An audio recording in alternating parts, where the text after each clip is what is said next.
성가대의 귀한 찬양에 감사를 드립니다. 참 찬양을 드리는 분들의 마음이 정말 느껴지는 그러한 아름다운 찬양이었습니다. 오늘 성가대뿐 아니라 저희들도 참 내가 주님께 무엇을 드릴까, 내 삶에 주어지신 그 은혜에 감사하는 마음으로 이 성령 강림 주일에 주회전을 찾은 여러분들께 주님의 성령 충만의 은혜가 함께 하시길 주님의 이름으로 간절히 축원합니다. 오늘은 성령 강림 주일입니다. 다른 말로 하면 오순절입니다. 예수님께서 십자가에 달려 돌아가신 후에 사흘 만에 부활하시고 이후에 40일간 이 땅에 머무시며 사도들과 또 사람들에게 나타나시고 또 하나님의 말씀을 증거하셨다고 성경은 기록합니다. 그리고 이제 예수님께서는 하늘로 올라가시며 그 제자들, 사도들 그리고 남은 자들에게 이렇게 말씀하십니다. 사도행전 1장 4절과 5절의 말씀입니다. 사도와 함께 모이사 그들에게 분부하여 이르시되 예루살렘을 떠나지 말고 내게서 들은 바 아버지께서 약속하신 것을 기다리라. 요한은 물로 세례를 베풀었으나 너희는 몇 날이 못되어 성령으로 세례를 받으리라 하셨느니라. 실제로 제자들은 예수님의 말씀대로 예루살렘을 떠나지 않고 모여서 함께 기도하는 가운데 예수님이 하늘에 올라가신 후 열흘이 지나고 유대인의 절기로 77절 혹은 오순절이라고 하는 그 날이 되었을 때 성령님은 예수님께서 말씀하신 대로 그들 가운데 임하십니다. 그 성령을 받기 전에는 제자들은 무서워서 도망 다니고 숨어 지내고 혹시 자기의 스승인 예수님을 죽인 자들이 자기들도 해칠까 봐 피해 다녔습니다. 하지만 성령을 받은 그들은 능력을 받아 담대하게 나가서 부활하신 예수 그리스도와 하나님의 나라를 증거하게 됩니다. 이것이 바로 오늘 우리가 지키는 성령 강림주일, 즉 부활절로부터 50일이 지나 지키게 되는 오순절의 시작이라고 할 수 있습니다. 성령은 이처럼 하나님의 영, 그리스도의 영, 하나님이 약속하셔서 예수님께서 보내주신 성령님이십니다.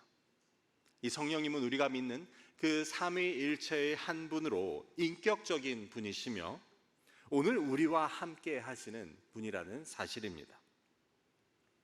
우리는 이런 식으로 성령을 설명할 수 있지만 사실 이 성경이 보여주는 성령의 역할, 그 성령께서 하시는 일들은 참으로 광범위하면서도 또 다양하다고 할 수 있습니다. 우리가 아는 성령의 은사들과 또 성령의 열매들로 설명되는 그 능력과 그 하시는 일들은 무척 다양한 모습으로 우리의 삶 가운데 나타난다는 말씀입니다. 그 가운데 우리는 특별히 오늘 함께 읽은 로마서 8장의 앞부분에서 바울이 이 성령에 대해서 이 성령님께서 하시는 일을 어떻게 설명하는지에 대한 말씀을 함께 나누고자 합니다. 이를 통해서 성령님께서 우리를 위해 하시는 일은 무엇인지, 우리에게 성령은 왜 꼭 필요하고 또 우리가 의지해야 하는 분인지 말씀을 함께 나누고자 합니다. 이를 통해 성령 충만하여 늘 성령의 인도하심을 받는 저와 여러분이 그리고 우리 라이프크릭 교회가 되기를 주님의 이름으로 간절히 축원합니다. 가장 먼저 성령은 우리를 죄와 사망의 법에서 해방시켜 주는 분이심을 오늘 말씀은 보여줍니다. 1절과 2절의 말씀을 제가 읽어보겠습니다. 그러므로 이제 그리스도 예수 안에 있는 자들에게는 결코 정죄함이 없나니 이는 그리스도 예수 안에 있는 생명의 성령의 법이 죄와 사망의 법에서 너를 해방하였습니다. 여기서 정죄함이 없다고 할 때 정죄라는 것은 죄가 있다는 결정을 말합니다. 그래서 다른 말로 하면 유죄 판결이라고 할 수 있습니다. 즉 바울은 이제 그리스도 안에 있는 자들에게는 유죄 판결이 내려질 수 없다고 말합니다. 이제 우리는 유죄가 아니라는 것입니다. 그런데 그렇게 되는 이유는 바로 그 예수 안에 있는 성령의 법, 그 생명을 따르는 법이 우리를 유죄라고 판결하려는 그 죄와 사망의 법에서부터 우리를 해방시켜 주었기 때문이라고 말합니다. 사실 이 말씀은 얼핏 보기에도 간단한 이야기 같이 보이지는 않습니다. 우리는 모두 예수 그리스도를 믿으면 죄를 사함받고 구원받는다는 것을 잘 알고 또 믿는 자들입니다. 그런데 이 말씀은 그것이 어떻게 해서 그렇게 되는지를 보여주는 설명이라고 할 수 있습니다. 이 구절에 의하면 인간은 누구나가 죄와 사망의 법에 묶여 있는 존재들입니다. 죄와 사망으로부터 벗어날 수 없는 그러한 존재들이라는 말씀입니다. 죄를 짓지 않을 수 있는 사람도 없고 스스로 의로워질 수 있는 사람도 없고, 그렇기 때문에 결과적으로 사망을 피할 수 있는 사람은 아무도 없다는 것이 바로 우리 인간의 운명이라고 할 수 있습니다. 그래서 하나님께서는 이처럼 죄와 사망에 묶여 있는 우리를 그것에서부터 풀어주시고 대신 우리에게 사망 대신 생명을 주시고자 그 아들 예수 그리스도를 보내주신 것입니다. 그래서 십자가의 피로 우리의 죄를 담당하시고 우리의 죄를 지시고 십자가에서 나를 대신해 돌아가셨던 것입니다. 그런데 바울은 오늘 우리가 읽은 그 8장의 바로 앞인 7장의 마지막에서 그런 그리스도의 그 십자가의 은혜에도 불구하고 여전히 죄와 씨름하고 있는 자신의 모습을 발견하게 됩니다. 그래서 정말 마음으로는 내가 하나님의 법을 따르려고 하지만 그 육신은 여전히 죄의 법을 따르려고 하는 자신의 모습을 보며 내가 괴로워하고 갈등하고 있다는 것을 고백하는 것입니다. 제가 로마서 7장 22절부터 24절까지의 말씀을 읽어보겠습니다. 내 속 사람으로는 하나님의 법을 즐거워하되 내 지체 속에서 한 다른 법이 내 마음의 법과 싸워 내 지체 속에 있는 죄의 법으로 나를 사로잡는 것을 보도다. 오호라, 나는 곤고한 사람이로다. 이 사망의 몸에서 누가 나를 건져내랴. 여러분, 사도 바울이 이런 이야기를 한다는 것이 놀랍지 않습니까? 사도 바울이 어떤 사람입니까? 가장 먼저 이방인의 사도로 세움을 받고 정말 모든 면에서 최고의 신앙인이라고 할 수 있는 이 신약 성경의 가장 많은 부분을 기록한 그 사도 바울이 자신의 속사정을 이렇게 공개하는 것입니다. 내 속에서 죄를 짓게 하는, 하나님의 법을 따르지 못하게 하는 그 죄의 법이 틈만 나면 나를 사로잡으려고 하고 있다는 것을 바울은 고백합니다. 그러면 우리는 어떻습니까? 바울이 그 정도라면 우리는 어떻겠습니까?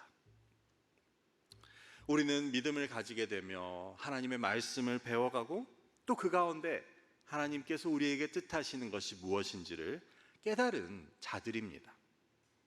구원받은 사람은 어떻게 살아야 하는지, 하나님의 백성들은 어떻게 살아야 하는지, 우리 마음에는 그 바울이 이야기하는 대로 분명히 하나님의 법이 이미 자리 잡고 있습니다.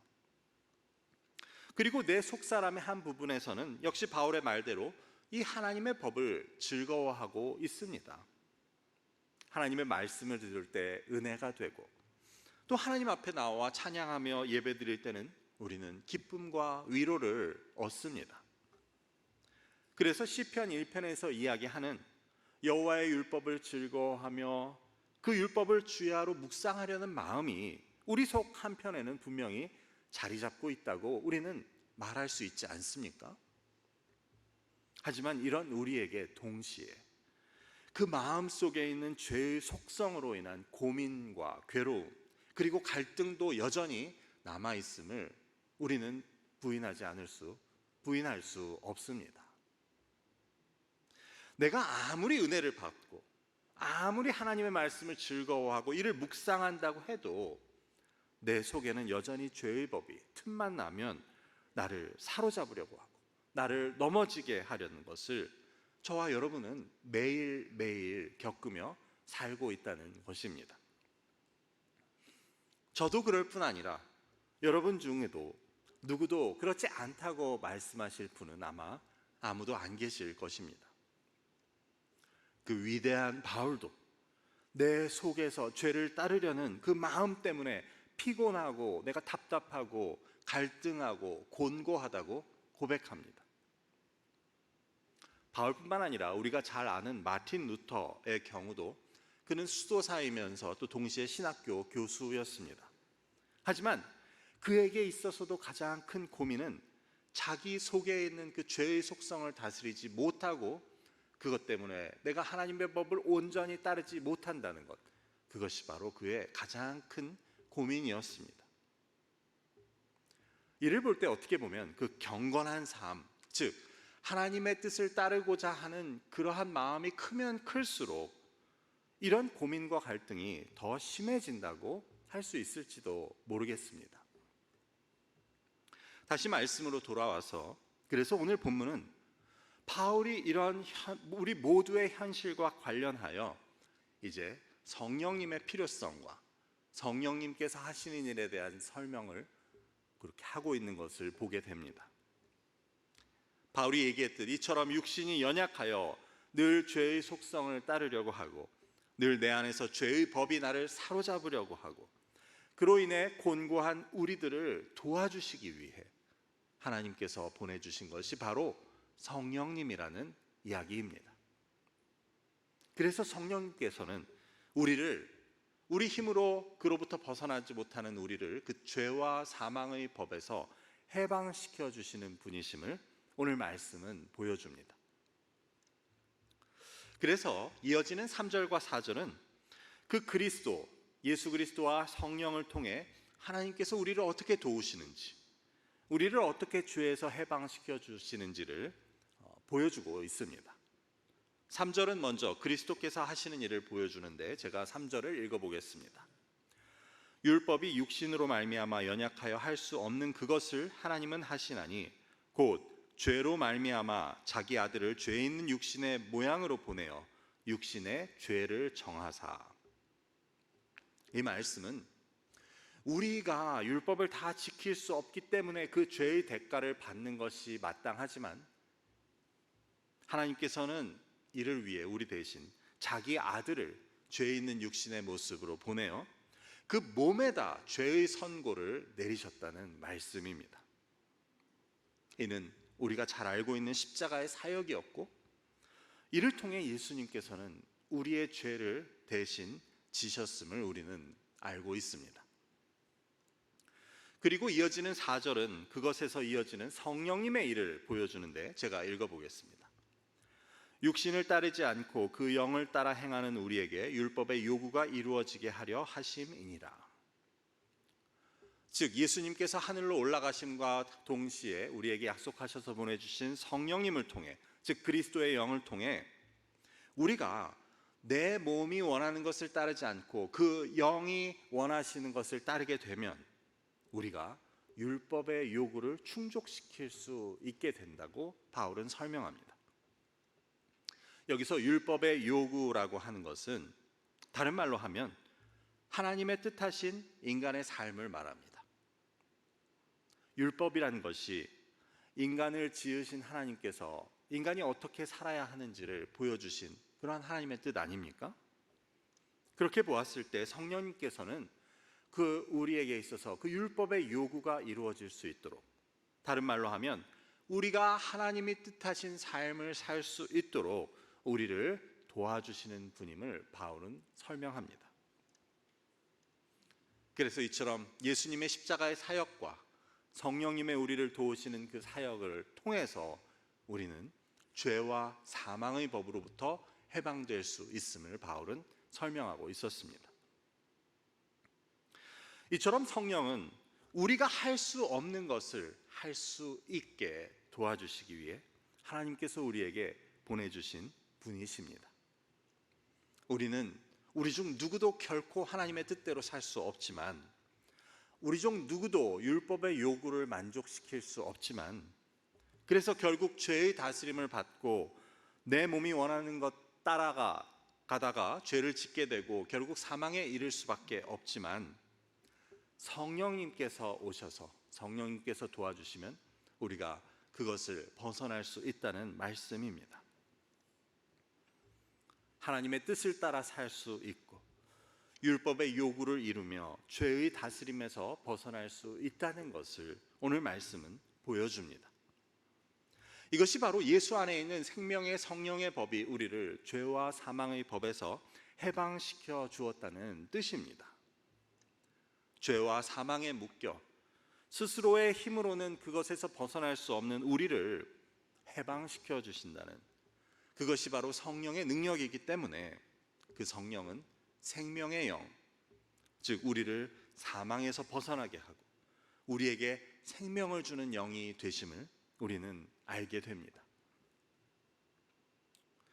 우리도 내 힘으로 안 되는 것들이 있지 않습니까? 아니, 우리 힘으로 되지 않는 것들 투성이 아닙니까? 살다 보면, 그것도 특별히 우리가 믿음을 가지고 살다 보면 무엇이 맞는지, 우리가 어떻게 살아야 하는지는 분명히 아는데, 그래서 하나님께서 원하시는 것과 하나님이 뜻하신 삶이 무엇인지는 알지만 그것이 내 힘으로는, 내 의지로는 안 되는 경험을 우리는 늘 하게 됩니다. 그래서 시도하다가 다시 좌절하고 또 스스로에게 실망하고, 내가 이거밖에 안 되나? 그러다가는 그냥 포기하고 살게 되는 경우도 많이 있다고 하겠습니다. 하지만 이는 우리 힘으로 하려면, 내 의지로 하려면 시작부터가 가능하지 않은 일임을 우리는 알아야 합니다. 내 힘으로, 내 의지로, 내 노력으로 하겠다는 것은 가능하지 않습니다. 우리가 아니라 그 누가 오더라도, 사도 바울이 오더라도, 마틴 루터가 오더라도 그 누구도 이 하나님의 뜻을, 율법의 요구를 자기 힘으로 이룰 수 있는 사람은 없음을 우리는 알아야 합니다. 강원도 예수원에서 사역하셨던 대천덕 신부님을 잘 알려져 계신 분인데, 그분의 할아버지는 그 R.A. 토리 목사님이라고 미국에서 유명하셨던 19세기에 복음 전도자이자 또한 저술가이셨습니다. 그분은 성령을 의지하는 것에 대해서 이렇게 강조합니다. 나는 아침에 일어나면 성령 충만을 위해서 기도한다. 왜냐하면 성령 충만하지 않으면 오늘 하루 나는 너무나 쉽게 흔들릴 수 있는 사람이기 때문이다. 그래서 나는 성령 충만하지 않을 때 함부로 말하지 않고, 성령 충만하지 않을 때 중요한 결정을 내리지 않으려고 한다. 이와 같이 하나님께서는 우리의 연약함을 아셨기 때문에 우리에게 성령을 보내주신 것이고, 우리 역시 토리 목사님과 마찬가지로 그 성령을 의지하고 나의 모든 삶에 그 성령을 따르고 의지하려는 그러한 마음이 있어야 합니다. 하나님께서는 우리를 고아와 같이 버려두지 않으시고 우리와 영원히 함께 하시겠다는 그 약속을 지키시기 위해 이 성령 강림주일 오순절에 그 약속하신 성령을 보내주셨습니다. 그래서 하나님의 백성들이 이 죄와 사망의 권세에 휘둘리지 않고 능히 이를 이겨내고 이로부터 해방될 수 있게 하시기 위해 우리에게 성령을 보내주신 것입니다. 그래서 우리는 오직 그 성령의 능력으로 우리 안에 있는 죄와 사망의 법을 다스릴 수 있고 하나님이 뜻하신 삶을 살 수 있음을 기억해야 할 것입니다. 그래서 우리 믿는 자들, 구원받은 자들의 삶은 바로 성령을 따르는 삶이라고 우리가 한마디로 표현할 수 있습니다. 그냥 내가 노력하는 삶이 아니고 성령님의 도우심을 구하고 성령을 의지하는 삶입니다. 성령의 음성을 따르는 삶이 바로 구원받은 자들의 삶, 하나님의 백성의 삶이라고 할 수 있습니다. 그래서 오늘 읽지 않은 뒤에 9절의 말씀은 이렇게 이야기합니다. 만일 너희 속에 하나님의 영이 거하시면 너희가 육신에 있지 아니하고 영에 있나니 누구든지 그리스도의 영이 없으면 그리스도의 사람이 아니라. 이 말씀 역시 그리스도인의 특징은 바로 그리스도의 영, 즉 성령을 가진 자들이라고 말합니다. 아니, 특징이라기보다는 더 정확히 말하자면 증거라고 하는 것이 맞습니다. 즉 성령은, 우리가 가진 성령은 바로 그 사람이 그리스도의 사람이라는 그 증거가 되고, 그래서 그 그리스도의 영이신 성령이 없으면 그리스도의 사람이 아니라고 말하는 것입니다. 앞서 말씀드렸던 구원받은 자들의 삶은 바로 성령을 따르는 삶이라는 말도 이와 연결하여 이해할 수 있습니다. 그리스도인이라는 증거는 성령을 가졌다는 것과 그 성령을 따라 산다는 것임을 우리는 오늘 말씀을 통해 알게 됩니다. 마지막으로 오늘 본문의 6절은 이러한 내용들을 통해 결국 성령님께서는 우리에게 생명과 평화를 주시는 생명과 평화의 영임을 가르쳐 줍니다. 제가 6절을 읽어보겠습니다. 육신의 생각은 사망이요 영의 생각은 생명과 평안이니라. 이 말씀은 오늘 본문의 결론과도 같은 말씀입니다. 육신의 생각을 따르는 삶이 죄와 사망의 법에 묶여서 그것의 다스림을 받는 삶이라고 살펴보았듯이, 우리가 육신을 따르면 우리에게는 생명이 없고 대신 사망이 있게 되며, 그러한 죄가 있는 우리의 삶 가운데는 평화가 있을 수 없습니다. 오늘 우리가 살고 있는 이 시대의 특징을 설명한다면 생명이 없고 평화가 없는 시대라고 말한다고 해도 과언이 아닐 것입니다. 이를 바꾸어 말하면 생명이 존중받지 못하고 평화를 찾을 수 없는 시대를 우리는 살고 있습니다. 테러와 기근으로 인해 생명들이 너무나도 가볍게 이 땅을 떠나고, 전쟁으로 인해 당사자들뿐만 아니라 전 세계가 고통을 받고 있습니다. 전쟁을 겪는 우크라이나 주민들의 피해는 말할 것도 없고, 러시아와 우크라이나가 전 세계 밀 공급량의 3분의 1을 차지하는 상황에서 러시아가 우크라이나의 수출을 막고 있음으로 해서 아프리카와 중동의 어려운 국가들의 기근은 더 심해지고 전 세계의 식품 가격은 치솟고 있다고 합니다. 전쟁을 일으킨 러시아 당사자들도 10% 이상의 GDP 감소로 인해 그들의 경제가 지난 15년간 이루어 놓았던 것을 다시 제자리로 돌렸다고 전문가들은 말합니다. 이는 오늘날의 시대가 그 죄와 사망의 법에 묶여 그 다스림을 받고 있는 그러한 시대와 이 세상임을 보여준다고 하겠습니다.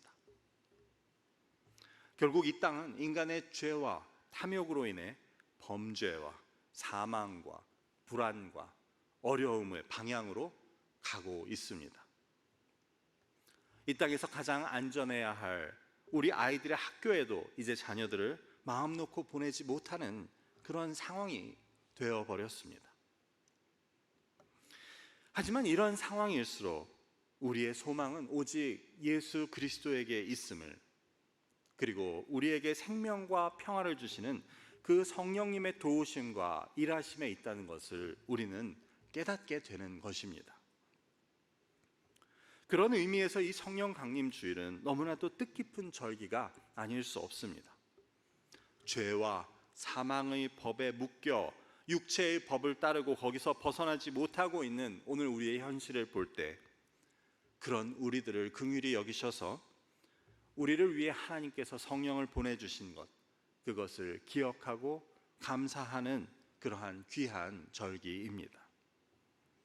생명과 평화의 영, 진리의 영이신 성령님을 보내주셔서 우리로 하여금 이 죄와 사망의 땅 가운데서도 하나님의 함께 하심을 느끼며 그 인도하심 가운데 살아갈 수 있게 하신 그 은혜를 기억하고 감사하는 주일이 바로 이 성령 강림 주일입니다. 이제 말씀을 맺고자 합니다. 이 시대 속에서 우리가 믿음을 가지고 살아가는 것은 결코 쉬운 일이 아닙니다. 예수님께서도 세상이 너희를 미워할 것이라고 말씀하셨고, 또한 바울이 보여주듯 하나님의 자녀가 되어 구원받은 우리들에게도 여전히 내적인 갈등과 곤고함, 어려움이 있을 수밖에 없습니다. 어찌 보면 앞서 말씀드렸듯이 이러한 갈등과 어려움은 하나님의 뜻대로 살고자 하는 사람일수록 더 크게 느낀다고 할 수 있습니다. 하지만 오늘 말씀은 하나님께서는 이처럼 하나님의 뜻을 따르고자 하는 마음이 있지만 자신의 안에 있는 죄의 법 때문에 내적이고 영적인 갈등을 겪고 곤고함을 겪는 자들을 그냥 버려두지 않으시고 그들을 위해 성령을 보내주셨음을 보여줍니다. 이것은 우리 혼자서 싸울 수 있는 그러한 싸움이 아니라는 것을 하나님은 아시기 때문에 하나님께서는 우리를 위해 성령을 보내주십니다. 그래서 우리는 죄와 사망의 법에서 우리를 해방시켜 주시는 그 생명과 평화의 영이신 성령을 의지해서 죄와 사망에서 해방된 삶을 살 수 있다는 말씀입니다. 예수 그리스도께서 이미 십자가를 통해 이루신 그 죄와 사망에 대한 승리가 그 그리스도의 영이신 성령을 소유한 자들에게는 보장된다는 것을 우리는 오늘 말씀을 통해 깨닫게 됩니다. 오늘 말씀을 기억하시며 이것은 나 혼자의 싸움이 아닌 하나님께서 함께 싸우시는 싸움임을 잊지 마시기를 바랍니다. 그래서 하나님께서 보내주신 그 성령을 의지하고 그 성령님께 순종함을 통해서 이 죄와 사망의 그늘진 세상 속에서 생명이 존중받지 못하고 평화가 없는 세상 가운데서 생명과 안전 그리고 하나님께서 주시는 평화와 자유를 누릴 수 있는 저와 여러분이 되시기를 주님의 이름으로 축원합니다. 기도하겠습니다. 아버지, 오늘 말씀을 통해 우리에게 성령을 보내주신 그 하나님의 크신 은혜에 감사를 드립니다. 하나님께서 우리에게 성령을 보내주신 것이 그 아들 예수 그리스도를 보내주신 것만큼이나 귀한 은혜임을 깨닫게 됩니다. 내 힘과 노력으로가 아니고 오직 성령을 의지하고 성령의 순종함을 통해 죄와 사망의 법에서 해방되고 참된 생명과 평화를 누릴 수 있는 저희가 되게 하옵소서. 예수 그리스도의 이름으로 기도드립니다. 아멘.